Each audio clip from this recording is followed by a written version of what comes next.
Anxiety is such a thing. And for those of you that struggle with anxiety, I can completely relate. And it can be one of the most crippling and hard to describe things to someone else that doesn't experience anxiety or go through things like that.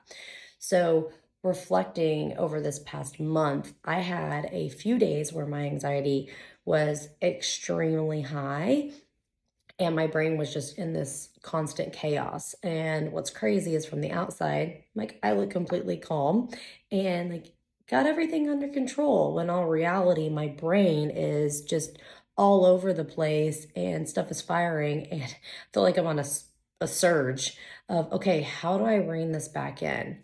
So, over the course of time throughout my life, I have realized what certain signs and symptoms are for myself and when I'm going through that anxiety.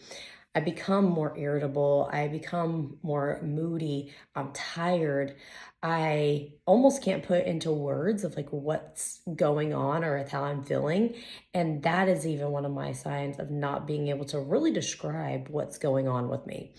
So, realizing that anxiety is the first step. And then once we're able to realize, like, hey, I'm going through an anxiety state, then becomes the hard part of, okay, how do we begin to manage that and to rein that in? So, even for myself, of knowing that when I am more extreme anxiety, that I need to get more sleep.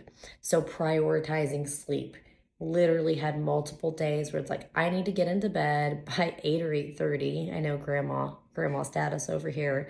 And then I actually slept later. Like I'm getting, 10 hours of sleep because I'm needing to reset. I need whenever we sleep, our cortisol levels come back down. So being able to lower those stress levels so that way I can manage more of my day to day. Because like it or not, when you have anxiety, none of the shit around you stops. You still have to manage it. You still have to get things done. I still have a 20-month-old I have to take care of. I still have a business to run. I still have clients to help. So none of those things stop when you have your anxiety. So you have to learn, how can we begin to manage that? Asking for help was another one and is not always the easiest thing for me to do. But literally, I came home one evening and I told David, I was like, if you could watch Zaymond so I could get in the shower and take an early shower so I could get to bed earlier, just literally stood in the shower and let the water fall all over me and just like wash my hair, take some time for some self care and to breathe. It helped tremendously and began to lead me down the right